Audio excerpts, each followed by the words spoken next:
G'day guys, welcome to the series of demo videos about form painting. This guide is designed to walk you through the basics of form rendering, and we'll be going through the fundamentals behind forms and values and how to apply them to core forms from cubes through to cylinders. In this particular part, we'll be looking at the basic theory of form rendering, and that starts with the most basic element, and understanding that form, our shape, is linked to our values, that is the colors that we use. So here's an example. I have a triangle here that I created a mask underneath, so I'm just going to hide that very quickly. And what I'm going to do is I'm going to paint over it. So let's paint over it, and let's use a sort of a middle gray here. So right now my form is a triangle, and my value is just one particular value right now. It's kind of that halfway gray that you saw. And what we're trying to get at is we're trying to get at the understanding that, I'll switch my colors again, and this is used a lot in understanding value painting, which is that form change equals value change. And the whole point of that is trying to get through this idea that these two are linked always. So as of right now, my form is a triangle, right? My value is just gray. So what if I were to go ahead and change my values now? So what I'm going to do is I'm going to start to add in a couple of other values.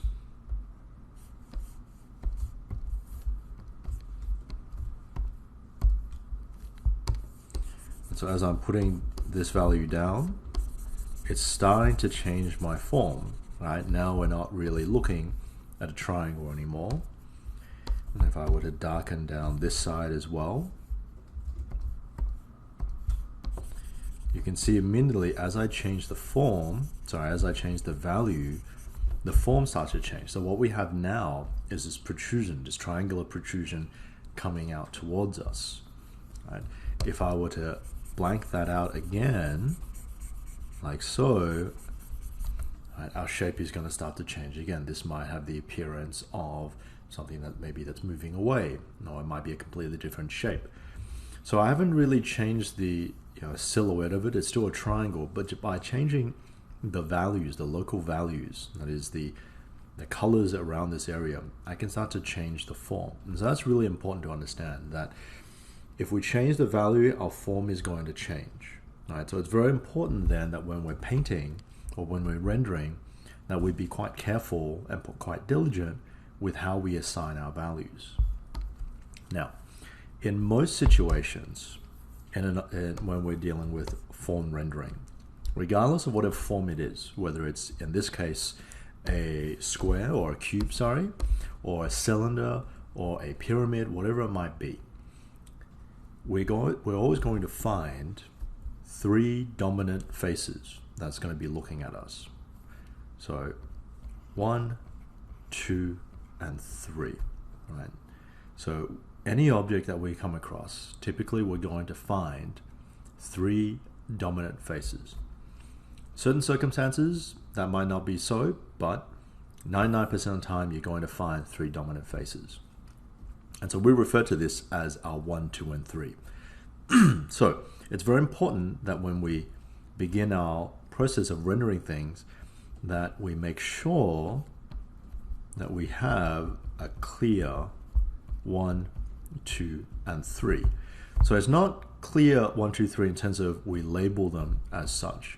Clear in terms of when we start painting, it's very easy for our viewer to understand or be able to see that separation between our number 1 face, our number 2, and our number 3. Now you might be wondering, in terms of this naming convention of using 1, 2, and 3, it doesn't necessarily mean that all top faces have to be a number 1, all left side faces have to be number 2, and all right side faces have to be number 3. what it means is the value. So your number one value is going to be your lightest. So that's going to be your brightest bright. Your number two is going to be your midtone. And that is your in-between value, your halfway point. And your number three is going to be your darkest value. Right. So it's going to be the darkest of the dark on this particular object that you're painting. So when we refer to 1, 2, and 3, what we mean is your lightest value, your midtone, and your darkest value. Now, I'm going to refer to these as your lightest or your darkest or your midtone. There's a whole bunch of naming conventions. This can also be referred to as your shadow value. This can also be referred to as a highlight, and so on. It really depends on which textbook that you look at. Different places have different naming conventions. But to keep it simple, all we're really looking at is what is your brightest color, what is your darkest color, and what's the in-between color. Now, I have this guide on the side of some, we're still looking at a cube, but I have a guide here showing the different lighting systems that we could set up and the potential outcomes. So our 3/4 light, this is probably the gold standard of when we're trying to do form painting. Because what it's able to do is it's able to separate out the values. Let me just move this up. It's able to separate out the values of the individual faces so that it's quite clear that there's a separation. We have other lights here that are quite useful when we're trying to establish something more dramatic, right? But they're not as useful as our 3/4 light because, as you'll notice here we have a bottom-up light, which is a light is underneath the object, lighting up. So it creates this very dramatic condition where it's very dark at the top and it's a medium value on the side. What that creates is that it creates something very dramatic, but we start to lose the separation between our left and our right face. So it's not as useful in helping an audience understand what our forms are.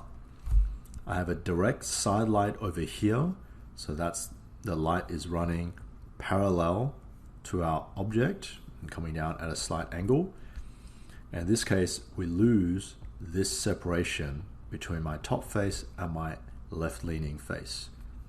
Backlight, that is the light is behind the object. Again, we're losing that separation here.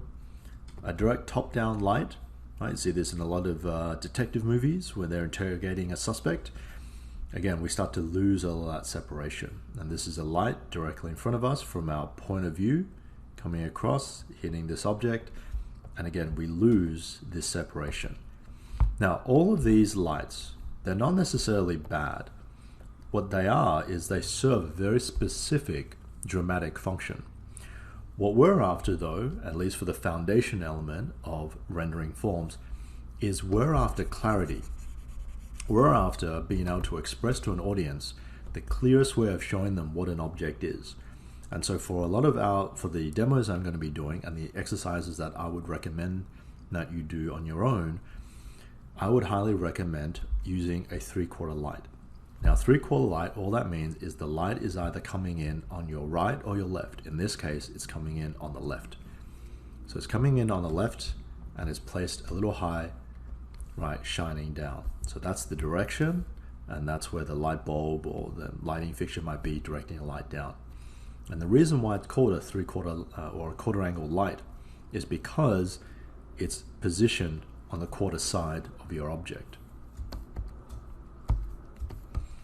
So for our demos, we're going to be looking at a quarter angle light because, again, just to reiterate, it gives us the cleanest separation between our brightest surface, our second brightest, and then our darkest as well. Now, really looking for that.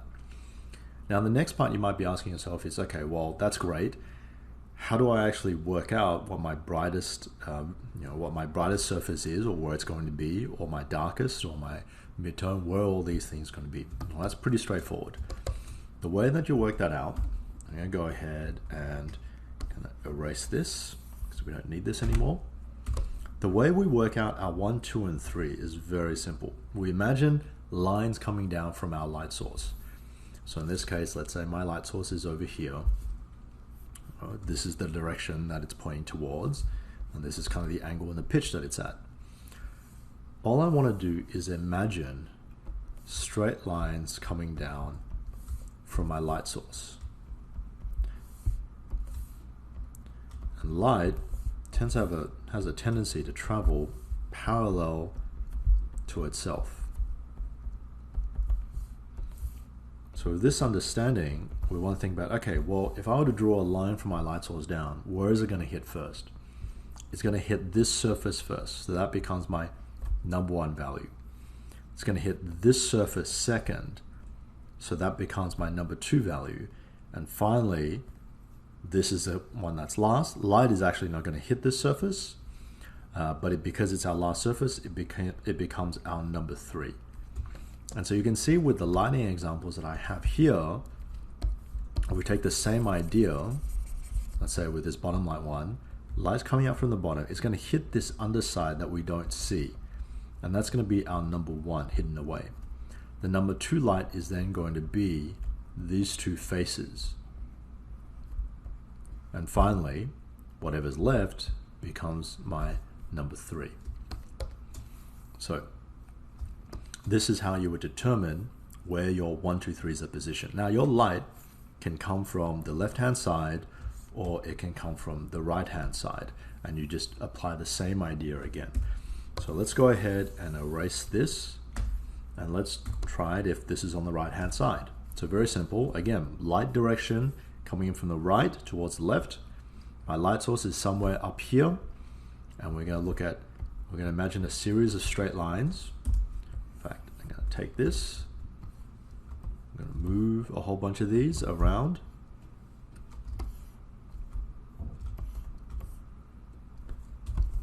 So if our light is coming down like so, then we can start to work out, okay, well, where is it going to hit first? It's going to hit this first. So this becomes my number one value. This second, my right-hand side, my number two value, and finally the last one, my number three value. Now, we now have a pretty good idea how to work out what our 1, 2, 3 faces are. But how do we assign the actual values? The way to work that out is really simple. What you can do is you can create a swatch like this, or you could do it by eye by opening up so this the color palette on the side. And effectively what you want to do is you want to select your brightest value. So in this case, we're working with the idea that right now our object is a white object. So my brightest value then in this particular setting, I'm going to say is 40%. So that's my number one value. All I need to do then is go all the way down to 100, right? All the way to black, find the halfway point, which is going to be 70, and that becomes my number three value. And to find our number two, very easy, we just find the midway point. In this case, it's going to be 55%. And what that creates is a nice established relationship between our three faces. And we can apply this method, right? It's typically referred to as a halfway to black method. Hence, you go down halfway to black and you find your darkest value and so on. We can also apply this to other settings. So let's say, for argument's sake, let's say my brightest value is going to be 90. I can go halfway to 100. That means that my number three value is going to be 95. And my number two value then is going to be 92.5.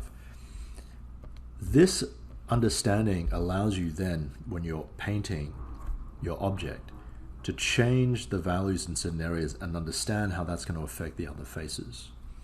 Of course, we can expand this where we can establish, let's say your number one value is going to be 10%. So if we go halfway to black, right, it's going to be 60. Number three, and then halfway, it's going to be about there.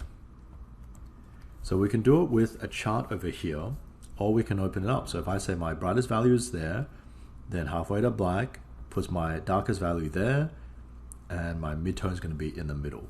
Right? So you can, doesn't have to be this precise, but you use this idea to help establish a relationship between your number 1, number 2, and number 3 faces. All right, so one more thing that we want to talk about is we want to talk about bounce light. We want to talk about gradients. When light comes down from the light source and it hits an object, what happens is, let's say we have our object over here, light comes through, it hits the object. What the object does is it absorbs different sections of that wavelength that comes down, and what's not absorbed is reflected back out, and that's what we see. This basic idea, and we're not going to talk about colors just yet, we're going to stick with black and white. What this means is that when light hits an object, it can bounce, it can reflect things, that objects have an ability to reflect light. So a nice way to think about this is to imagine if light was like water. So imagine you had a hose that represents your light source, and you turn that hose on and the water comes out and it hits a wall. And what's going to happen to that water? Well, it's going to splash onto other things. So let's say, for example, in this case, we've established that our number 3 value is going to be 70% of black. The ground that it's sitting on is going to have a particular value. In this case, we're going to make the ground white just to keep it nice and simple. So it's 0%. So light's going to bounce off this, and it's going to come up and create a slight reflection, creating a gradient, where what's going to happen is it's going to be brighter at the bottom and darker at the top. Brighter at the bottom because as light travels, the further it has to go, the more that intensity gets diffused in our atmosphere. You imagine there's all these little particles in between, and as the light bounces up, some of it is going to hit these particles, get absorbed, or it's going to get reflected or refracted away from the object. So the further away we move from the point of reflection, which is this ground surface, the weaker that additional light is going to be. And we see this most clearly when we deal with the number 2 value. It's a little bit different for your number 3 value, because what happens is as light comes down, it's going to hit your number 1 and number 2. But light doesn't actually illuminate your number 3. It's the reflective light from the areas around the object that illuminate your number 3 value.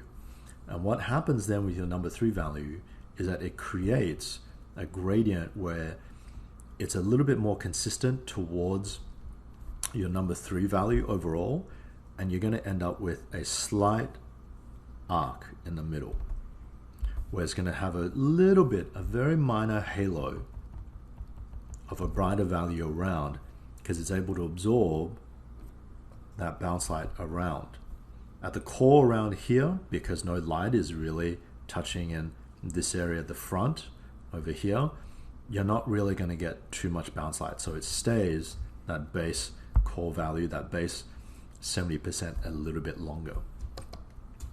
Okay, so this is the basic theory behind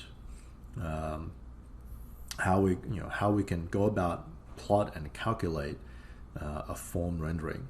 So what I'm going to do next is I'm going to pull up some reference images, and I'm going to show you guys how all this material here is actually represented in the real world. Now keep in mind, this is very basic foundation level information. So we can view the information that we're covering in here as, let's say, level 1, right? And as we get more familiar with our material, we can then upgrade our images to level 2, level 3, and so on. But the idea for this particular video series is we're going to be focusing on level 1, which is how do we get a handle on the basics. The rest will come with experience and your own creative flair that you want to add into your images. All right, so let's jump in and have a look at some reference images. So here I have a reference image from the GeoArtRev pack. This is the Primitive Shapes Pack 1, and we're going to have a look at this. So first off, we can see our 1, 2, and 3 determined by our light is coming in. That's the direction, and probably the angle. And the way to work out an angle, if you're looking at a reference image like this, is all you need to do is connect the edge up here to where the shadow is, and that's going to give you the pitch or the angle that the light is coming from in this particular image. Right. So we can establish our 1, 2, and 3 by looking at where the light is going to touch first. You don't really need to draw these arrows in. You know, as humans, we're pretty smart. We can see a lot of these things. But you can see immediately this idea of objects or things being able to reflect light on this particular surface and on this particular surface as well, because we can see the gray of this surface is a little bit darker than what's around here, because this is also going to bounce light down onto the surface, just as the ground is going to bounce light up as well. And you can see a very minor gradient. Now, when we render things or when we paint things, we're going to make this gradient a little bit more acute. We're going to make it a little bit more obvious. These objects are quite small, so the gradient's a little bit hard to see. But again, we can see down here that the bounce light does exist. The best example of this is to go outside and have a look at skyscrapers. Skyscrapers tend to be quite bland and they're quite flat, but you'll notice that when you look at your average skyscraper, you'll notice that with all the windows and so on, that it's going to be a little bit darker at the top than it is at the bottom. And that's because we have a nice easy surface that we can see pick up a lot of the bounce light, right, from the ground, from the other buildings around it that might be a little bit shorter and so on. And as it moves up and it's losing this bounce light, it's going to get darker and darker. Right? That is not to say that it gets darker than the actual value itself, but we start to see a better representation of the actual value of what the object is. We can also see back here how this side is getting a little bit more bounce light, so it's a little bit lighter. This is getting a little bit lighter as well because it's receiving bounce light from other areas. But you'll notice over here it's a little bit darker, and it's a little bit darker because this area has an absence of light. As a result of the absence of light, because of the shadow being cast down, it doesn't get that bounce light. But you'll see though, once it makes it past this particular element, you see how it starts to brighten a little bit up again before it kind of goes back to its natural value, because it's now picking up bounce light from the areas past our shadow. So this is what makes the number 3 face a little bit tricky. Now, for our demos though, we're going to shy away from a couple of these elements. These, I would say, are our level 2 elements that we can add in later on. As level 1, as we're just learning, let's keep things nice and consistent. So let us apply this gradient where it's brightest at the bottom, darkest at the top, consistently across our vertical surfaces. Our horizontal surface, that is our flat surface, is a little bit different. It's not really receiving a lot of bounce light unless, of course, let's say there was another object over here. If there was another object over here, then it might project some bounce light down. But since this doesn't exist, we don't really have a lot of bounce light here. In the case of number 1 surface, what we're going to do is we're going to apply a light gradient running from where it's closer to the light source, being the brightest, and where it's further away from the light source, where it's a little bit darker. So it's going to be a very subtle gradient moving in the direction of where our light is. So if my light suddenly turned and let's say it was coming in at this direction, then that gradient is going to change and follow that light as well. It's very important when we're dealing with these gradients that they follow the direction of our light and also our perspective lines as well. Alright, so let's go grab another reference image, and this time we're going to pick another shape and we can kind of have a look at, you know, the exact same things. So here we have a pyramid-like structure. It's missing its cap, but that's okay. We're not going to hold it against this shape. So we can definitely see here how we're starting to get a gradient up on this surface, right? It's a little bit darker here than it is down there. This part is where we head into the subtleties of, let's say, level 2 or a level 3, because you'll notice this actually has a slightly different gradient where it's actually a little brighter at the bottom and a little darker. Sorry, it's a little brighter at the top and a little darker at the bottom. And this has to do with the relative angle that our surface is on. In a normal vertical surface, we get this nice clean gradient that comes down that catches the light. When we're dealing with a angled surface, there's a couple of tricky things that come into play. If the direction or the angle of our light comes in as such that the bounce light ends up running parallel to our surface light or close to it, we may not get as much bounce light. Right, so imagine if the light's coming down and it hits the ground and it bounces in this particular direction. If it bounces in this particular direction, that light is going to hit this point, and from here on, that's when it's going to create that gradient. And we're not going to have a gradient down here. It's not going to be as bright down here. So this is that complication that might come up when we're dealing with angled surfaces. But regardless of whether we're dealing with an angled surface or not, we can again see our number 1, 2, and 3 based off what the light hits first. Right. And again, we can see down here, just like before, it's a little bit darker. Why? Because the shadow is preventing bounce light. But once we make it past that, we can start to get bounce light from the areas around to help illuminate our surface. All right.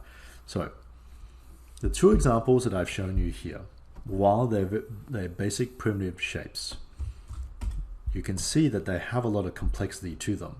What we're aiming to do with this video series is to keep things nice and simple and look at just the fundamentals, the very basics, to give you a very good solid foundation to then build upon. That you can then add in nuances, you can then add in different elements later on to upgrade and improve the overall quality of your images. All right, so that wraps up this introduction demo of I suppose, the theory behind value painting. And for the next episode, we're going to be looking at how to paint, how to actually apply some of this to our basic geoforms, our primitive forms. So we're going to be looking at a cube, a cone, a pyramid, cylinder, and a sphere. Right. So we're going to handle I guess the foundation shapes. And once you get a good handle on how to paint these shapes, really the sky's the limit in terms of what you can paint. If you look around the world, whether it's a cityscape, whether it's a tree, whether it's a spaceship or a dragon, all these things are really made out of little cubes, little cylinders, little spheres, little pyramids, cones, and so on, right? But just magnified on a much larger scale. So once you can get a handle on these primitive shapes, it really does mean that you can paint anything after that.